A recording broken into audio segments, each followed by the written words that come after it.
Boa tarde, nós somos privilegiados de estarmos neste momento na presença de Deus mais uma vez. Vamos estar recebendo do maná celestial a palavra de Deus para este momento, a qual nos prepara para a fé de arrebatamento. Vamos ler em Efésios capítulo 4, a partir do versículo 11, para a nossa meditação. Aqui diz assim: e ele mesmo deu uns para apóstolos e outros para profetas, e outros para evangelistas, e outros para pastores e doutores, querendo o aperfeiçoamento dos santos para a obra do ministério, para a edificação do corpo de Cristo, até que todos cheguemos à unidade da fé e ao conhecimento do Filho de Deus, a varão perfeito, à medida da estatura completa de Cristo, para que não sejamos mais meninos inconstantes, levados em roda por todo o vento de doutrina, pelo engano dos homens que com astúcia enganam fraudulosamente. Antes, seguindo a verdade e caridade, ou seguindo a verdade em caridade, cresçamos em tudo naquele que é a cabeça, Cristo, do qual todo o corpo, ajustado e ligado pelo auxílio de todas as juntas, segundo a justa operação de cada parte, faz o aumento do corpo para a sua edificação em amor. Efésios capítulo 4, versículos 11 ao 16. Eu li na versão João Ferreira de Almeida, revista e corrigida. Quero apenas mencionar que na versão King James nós teremos uma diferença de palavras. Em vídeo passado já lemos nas duas versões, e apenas quando estivermos falando sobre o quíntuplo de Efésios, nós então estaremos vendo que terminologias diferentes não significa que há mais de 5 ministérios. Então nós vemos apóstolos, profetas, evangelistas, pastores e doutores. Porém, na versão King James, no lugar de doutores está escrito professores. E vamos encontrar o irmão Brana também na mensagem, referindo-se a este ofício de doutor ou de professor como mestre. E tudo isso então é escriturístico. Nós vamos então para frente, porque há importantes assuntos aqui pela frente para nós tratarmos. E vamos então remir o tempo. O nosso tema nesta noite é Ministério Quíntuplo, parte 2. Perfil ministerial e responsabilidades.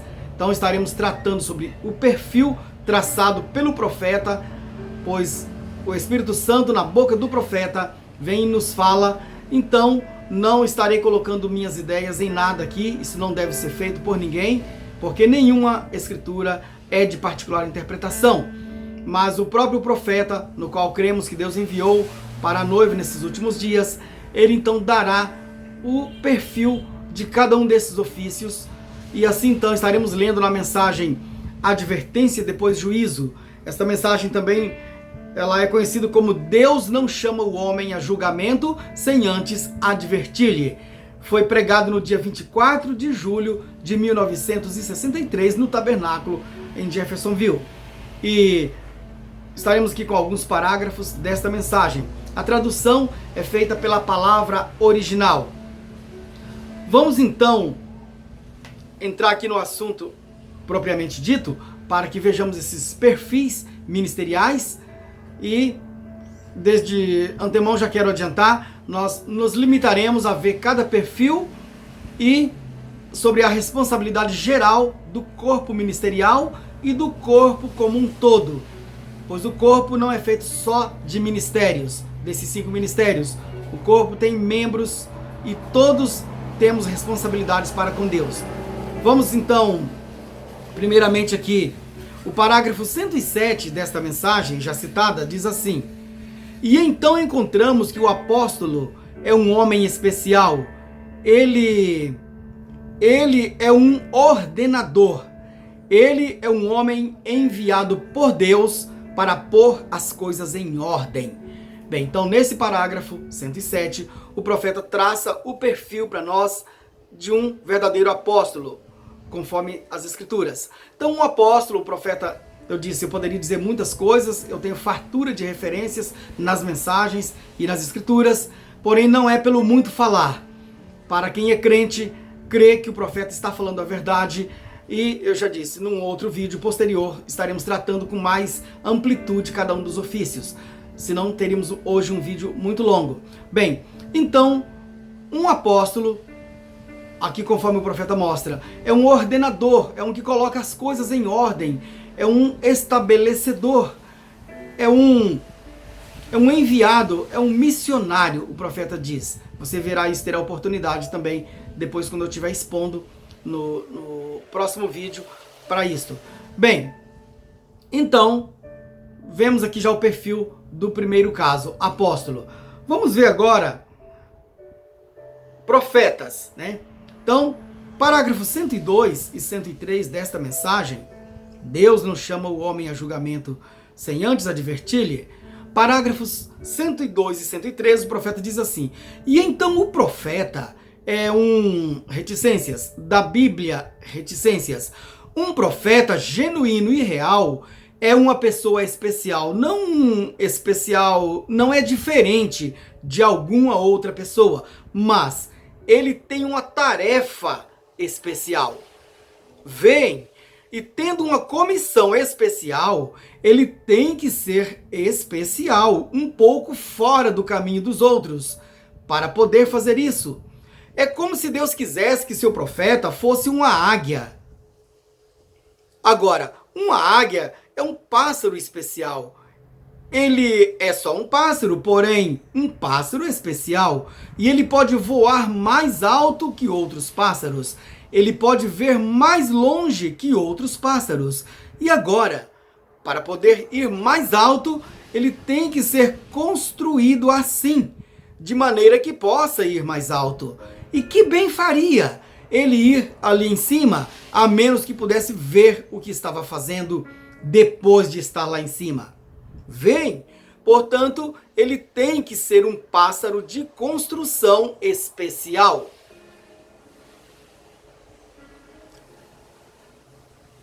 Vem, ele é venerado na família dos falcões e é um rasgador com o bico, e ele come reticências. Muitos deles são aves de rapina. Há ao redor de 40 classes de águias. Eu ainda tenho mais alguns parágrafos sobre profetas. Vamos ver ainda nesta mensagem, parágrafos 108 até o 110. Aí fechamos esta parte, né, para este vídeo acerca de profeta. E assim vamos depois nos outros ofícios também. Ainda sobre o profeta, parágrafo 108. O profeta é um homem especial. Um profeta é um homem a quem a palavra de Deus vem. Porque o profeta está sendo feito assim, vida, que seu subconsciente e sua primeira consciência estão tão juntos que ele não necessita de dormir para sonhar seus sonhos. Só um momentinho. A primeira consciência e o subconsciente do profeta estão muito juntos. Então as pessoas comuns dormem para ter sonhos. O profeta é como se ele sonhasse sem dormir. Ele mesmo acordado, ele vê as visões. É isso que o profeta está enfatizando aqui, o irmão Brana, né? Ainda prosseguindo aqui. Ele o vê quando está desperto. Vem. Agora, isso é algo que Deus tem que fazer. Vejam, ele vê o que vai suceder. Um profeta prevê as coisas que vêm a longa distância.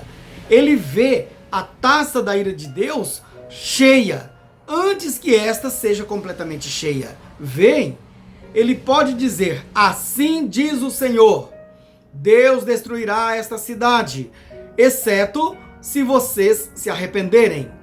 Porque ele é uma águia, ele vai mais além, vem, e ele olha muito longe e vê essa taça de ira despejada. E isso é que o profeta olha. Ele não está olhando o que está sucedendo aqui, ele está olhando mais além. Ele está dizendo, está chegando. Ele pode ir tão alto que pode ver essa sombra. Ele disse, o mundo está na obscuridade. O mundo está na obscuridade, trevas e trevas espessas. Ele está bastante alto. O sol está brilhando agora, porém ele vê a essa sombra que vem. E ele está dizendo para que está olhando. Ainda não está aqui, porém seguro que estará aqui. E isso é correto. Estará aqui. Densas trevas sobre o povo. Ele sabe que vem anos mais tarde. Sem embaraço, ele o vê. Certo? Então, o profeta consegue antecipar as coisas. Ou seja, Deus antecipa, né? Equipa o profeta de modo que ele vê o futuro. Parágrafo 110. Aí fecha essa parte aqui. Amós, aquele profeta ungido de Deus, ele viu as trevas e o juízo. Ele via a Síria vindo com as suas carruagens e varrendo aquilo de um lado a outro, matando aquela gente. Ele ouviu vindo e o juízo de Deus sobre eles. 50 anos antes que sucedesse. Porém, vejam vocês que, sendo um profeta, ele foi levantado no espírito e o viu ao longe. Vem, ele viu a taça cheia antes que esta estivesse cheia. Muito bem.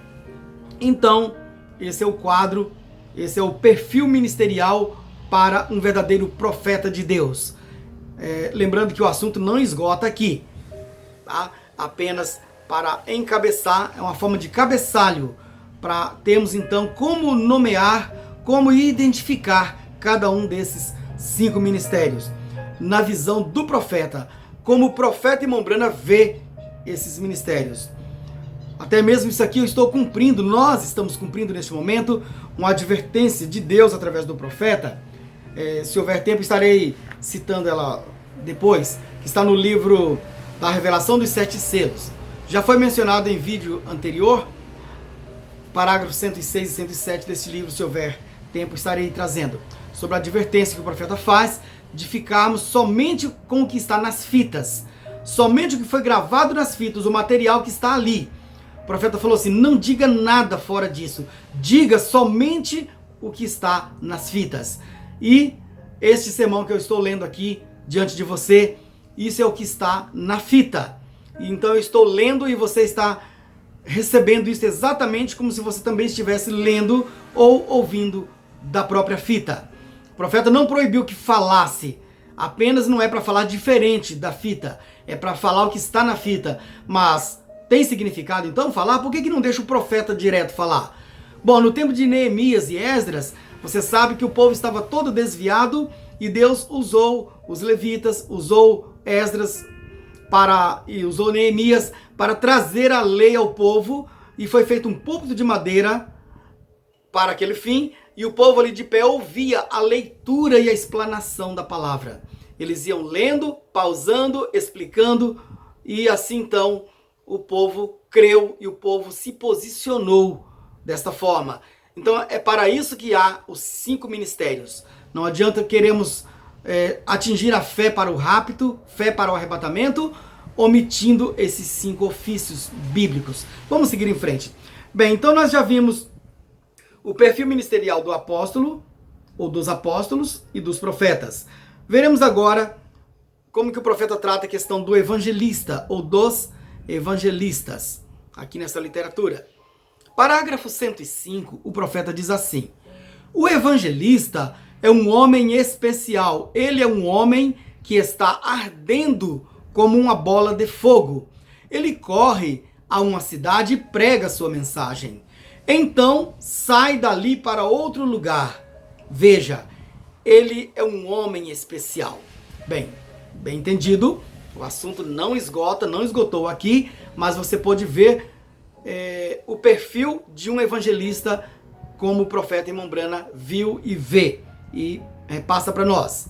Então, já te convido para o vídeo para Ministério Quíntuplo parte 3, que é um próximo vídeo que estarei gravando para continuarmos este assunto de maneira mais particular para cada assunto. Bem, então o evangelista, você viu aqui que diferença que tem dos outros ministérios que já vimos? Eu disse, não tem ordem hierárquica. Um não está sobrepondo ao outro. Mas enquanto o apóstolo é um ordenador, um estabelecedor e assim sucessivamente, o profeta, aquele que prevê, aquele que a sua consciência e a sua subconsciência estão tão juntas, Deus fez assim. Deus o construiu ou o constituiu assim, de modo que ele não precisa dormir para sonhar. Isto o profeta. E agora o evangelista, já veja a particularidade de um evangelista. Ele arde em fogo, como que uma bola de fogo dentro de si. Ele prega em uma cidade, entrega a mensagem e logo ele fica com muita vontade de ir para outra cidade e fazer o trabalho do evangelho. Eu tenho que segurar aqui para não entrar por esse tema afora. Mas deixa eu só lembrar aqui você de Filipe. Nós vamos chegar no caso de Filipe no nosso próximo vídeo. Um evangelista típico. E nós veremos então vários evangelistas pelas escrituras e também veremos na prática evangelistas da contemporaneidade, ou seja, evangelistas da nossa época também. Mas aguardem isso para o momento apropriado. Bem, então, perfil de um evangelista é esse. Vamos prosseguir aqui um pouco mais. Nós temos pastores, porque ele mesmo deu uns para apóstolos, outros para profetas, outros para evangelistas e outros para pastores, né? É o penúltimo dos ministérios aqui. Para isso, vamos tomar o parágrafo de número 4 da mensagem Advertência e depois Juízo, ou Deus não chama o homem a julgamento sem antes advertir-lhe. Bem, o profeta diz assim, sobre pastores: porém vejam vocês, na igreja está o pastor, e esse pastor é uma pessoa especial. Ele é construído para onde ele possa parar com o alvoroço das pessoas. Ele é um carregador de carga. Ele é o boi de guia. Ele é um homem que pode assentar-se quando alguém tem tido algo contra alguém mais, e assentar-se com as duas famílias e sem favorecer a nenhuma, e arrazoar aquilo e trazê-las outra vez à dulçura. Vem, ele é um pastor. Ele sabe como cuidar das coisas. Parágrafo 104, né? Lido aqui. Então, veja o perfil ministerial desse pastor, desse homem pastor. Então, enquanto os outros ministérios cuidam cada um dos seus afazeres, da sua posição ministerial, está aqui o pastor, pronto como uma interface, ou interface, se você quer entender assim, como um amortecedor, né? Um que absolve os atritos. Ele se interpõe ali no meio de duas famílias em problemas, ou de dois indivíduos em problemas, e ele então consegue falar com as duas partes, ouvir os dois lados e trazer tudo à paz novamente. Então, ele consegue apaziguar, tirar as pessoas do estado de agitação e trazê-las à dulçura. Aqui é o que diz. Então, veja bem como é importante cada um desses ministérios. Eu seguro um pouco para não entrar no assunto que vou falar daqui a pouco, ainda neste vídeo, né? Sobre a parte da responsabilidade. E cada um desses que estou mostrando aqui, nós estaremos unindo tudo isso pela mensagem, né? Estarei tomando parágrafos na mensagem do profeta para você ver sobre a responsabilidade. Mas é tamanha a responsabilidade de cada um desses ministérios e não é diferente com o pastor. Nós vamos ver agora sobre o quinto ministério. Ele mesmo deu uns para apóstolos, outros para profetas, outros para evangelistas e outros para pastores e doutores. Agora chegamos naquela condição onde eu disse para vocês que eu li na versão João Ferreira de Almeida, revista e corrigida, e aqui diz que ele deu uns para doutores. Na versão King James, diz que ele deu uns para professores. Então nós vamos ficar com o quê? Com doutores ou com professores? E o profeta Imambrana, no parágrafo que eu vou ler daqui a pouco, ele vai falar mestres. Mas tudo isso você sabe que está assentado nas Sagradas Escrituras. E assim então, sem sombra de dúvida, está correto você usar qualquer um dos três termos. Vamos então ver aqui o que o profeta traz para nós no parágrafo 106 da mensagem já mencionada. O mestre é um homem especial. Ele se assenta sob a unção do Espírito e está capacitado para tomar as palavras e juntá-las pelo Espírito. Que o pastor ou o evangelista, nenhum poderia comparar com ele. Então veja, se um pastor, se um evangelista for fazer, pode até fazer, mas não pode comparar com o mestre, com o professor ou com o doutor. Quero que você entenda, esses títulos não tem nada a ver com diplomas acadêmicos, canudo de formatura, não tem nada a ver com isso. Isso aqui é uma capacitação que vem de Deus. E também, até me perdoa pelo nome capacitação, porque não é a capacitação dos homens, não é fruto de cursinhos, de reuniões, de conferências, não. É uma capacitação que vem de Deus. Deus já formata o seu homem assim e o envia. Certo? Então, esse mestre, esse doutor, que acaba sendo um doutrinador, não porque ele é uma fábrica de doutrinas, a sua cabeça, sua mente bola, pensa, fabrica, maquina doutrinas, não é isso. Ele pega as doutrinas já existentes nas Sagradas Escrituras e que não estavam sendo percebidas pela igreja, pelo corpo como um todo. Esse mestre, esse professor, traz isso e consegue juntar as peças como se fosse um quebra-cabeça ali sobre a mesa, e unindo as peças facilita a compreensão, a leitura. Qualquer outro depois, né, dos outros ministérios e até os membros em particular vão olhar o quadro e aí vão compreender e vão receber isso como de Deus, porque tudo isso vem de Deus. Lembra que em Efésios 11 diz que ele mesmo, ele quem? Deus, deu uns para apóstolos, profetas, evangelistas, pastores e doutores. Bem, agora tudo isso é para quê? Para preencher posição? Para preencher cargo? Não. Por isso eu li em Efésios, eu não vou reler para remirmos o tempo, porque já foi lido, mas querendo o quê? Querendo o aperfeiçoamento do corpo.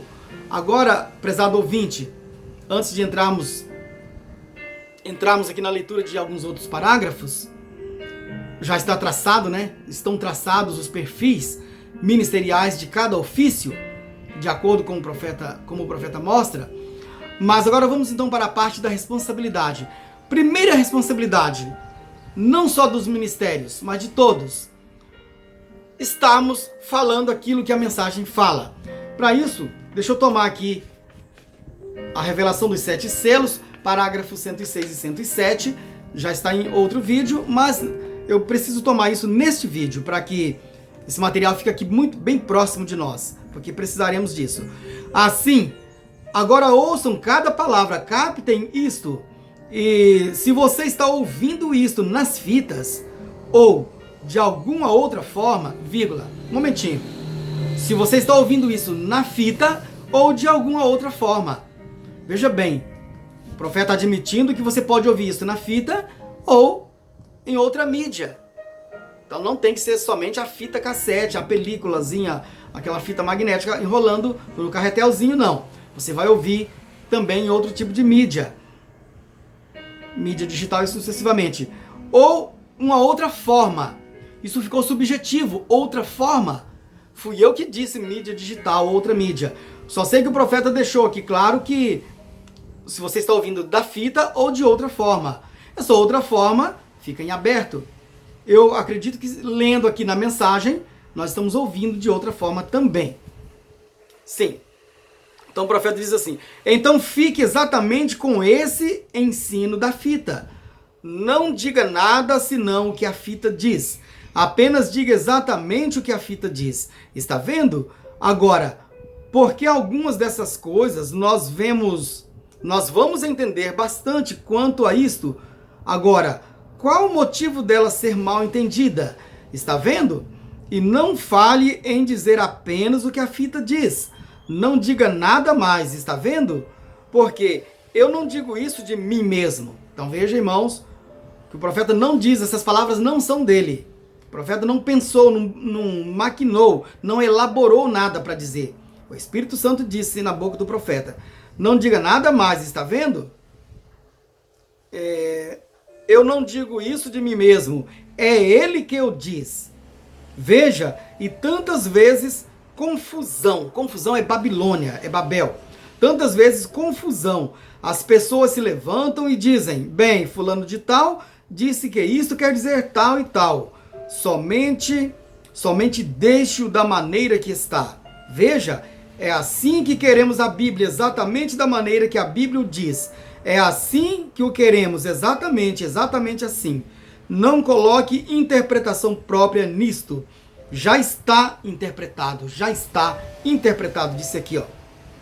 Veja agora, quem deu ouvidos, ou quem deu crédito à nossa pregação e a quem se manifestou o braço do Senhor? Então, o profeta traz aqui um trechinho de Isaías, capítulo 53, versículo 1. Ele menciona aqui, ó. Deixe-me ler novamente agora, atentamente. Quem deu crédito à nossa pregação? Pergunta. E a quem se manifestou o braço do Senhor? Em outras palavras, se vocês deram crédito à nossa pregação, então o braço do Senhor foi manifestado. Estão vendo? Quem deu crédito à nossa pregação e a quem se manifestou o braço do Senhor? Parágrafos 106 ao 109.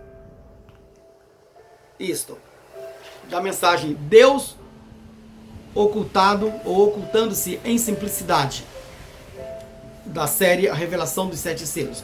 Bem, então nós já começamos a ver por aqui. Nosso compromisso em estar alinhados, pautados exatamente com a mensagem. Não tem como eu não dizer isso aqui. Nós sabemos que na era de Moisés, todo o ensinamento foi trazido por Moisés. E quando a era mosaica passou, entrou o tempo de Josué conduzir o povo. E o profeta em Mombrana nos ensina de maneira bastante ampla que Josué é um tipo do Espírito Santo. Então, o nosso profeta nesta era também foi tirado dentre nós, mas os ensinamentos estão aqui vigentes exatamente neste momento. E nós não temos o direito, ninguém tem o direito de sair fora da linha desta mensagem. Embora estamos em um tempo, neste entremeio, um período de tempo pós-Josué ou pós-Moisés. Não que estamos depois de William Branham no sentido de substituí-lo, mas estamos na era do Espírito Santo, pois neste entremeio, entre a era de Laodiceia e entre o rapto, estamos então nessa junção do tempo agora. Esse período onde a noiva de Jesus Cristo tem um ministério na face da terra. O profeta fez uma pausa na série da Revelação dos Sete Selos e antes de pregar o sétimo selo, ele pregou perguntas e respostas sobre os sete selos. E ali alguém perguntou para o profeta, teria a noiva ou terá a noiva de Jesus Cristo um ministério na terra antes do arrebatamento? O profeta respondeu que sim, é isso que está ocorrendo agora mesmo. Então, prezado irmão, prezada irmã, esse é o momento em que a noiva de Jesus Cristo, a Senhora Jesus Cristo, está na terra fazendo a sua parte, reprofetizando. Agora, sozinha? Não. Um corpo sem cabeça é um corpo desgovernado, mas o corpo místico de Jesus Cristo na face da terra é o corpo de crentes. E este corpo não está sem cabeça, está sendo conduzido exatamente pela cabeça, Cristo. Isso está em conformidade com Efésios 4, 11, Efésios 4, do 11 ao 16.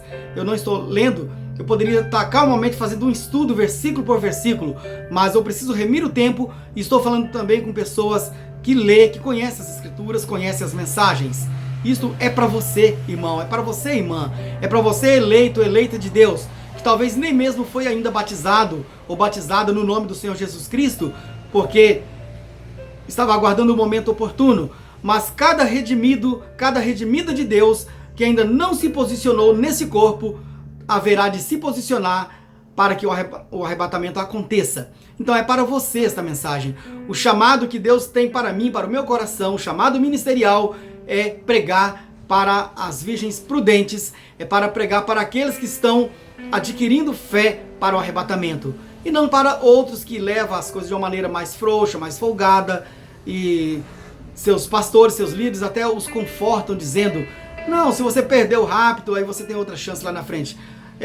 Tudo bem, eu respeito cada linha de pregação, mas eu tenho que ser fiel ao chamado que Deus tem para o meu coração e para todos os ministros e irmãos que também têm o seu chamado para ajudar a preparar a noiva para o arrebatamento. Bem, então, vamos para os parágrafos aqui. Eu vou tomar o parágrafo 33 da mensagem Deus não chama o homem a julgamento sem antes advertir-lhe. Então, nesta mesma literatura, estaremos agora vendo como que o profeta nos mostra aqui acerca das nossas responsabilidades. A responsabilidade, como já disse aqui, é de todo o corpo de crentes. Está aqui já diante de mim, os parágrafos estão aqui, mas eu quero dizer isso aqui, porque depois estarei lendo. Tratando-se de um corpo, amados irmãos, um corpo humano, né? Porque é um corpo humano que vemos pelas escrituras que é um corpo humano, que tipifica a noiva de Jesus Cristo. Porque Paulo refere-se a isso e assim sucessivamente. Bem, sabemos que um corpo não é um bloco, um boneco, um robô ou um boneco rígido. Esse corpo tem articulações, tem juntas, tem ligaduras, tem tendões, tem cartilagem, tem as partes que um corpo humano tem necessariamente. Tem que ter sistemas neste corpo humano, sistema circulatório, acho que é assim que fala, sistema de circulação do sangue, sistema respiratório, e assim, os 5 sentidos, né, que são os sensores instalados naturalmente por Deus em nosso corpo natural. E então nós sabemos que um corpo espiritual, já que a noiva é um corpo espiritual, é o corpo do Senhor Jesus Cristo, ela tem que ter uma unidade de comando, que é a cabeça, como se fosse a CPU, onde está o centro de comando desse corpo místico do Senhor Jesus Cristo. Então Cristo, a cabeça, desceu a pedra de coroa para acoplar nesse corpo e guiá-lo. Então o ministério hoje é a noiva, sim, mas é a Senhora Jesus Cristo, porque é o próprio Senhor Jesus Cristo quem faz as coisas, opera as coisas através desse corpo. Bem, então sendo assim, Efésios 4, verso 11 ao 16, diz que tem que estar ligado, né, pelas juntas e, em outras palavras, as articulações, o perfeito funcionamento harmônico de cada peça, né, de cada parte do corpo. Então isso faz o crescimento do corpo até a estatura completa de Cristo.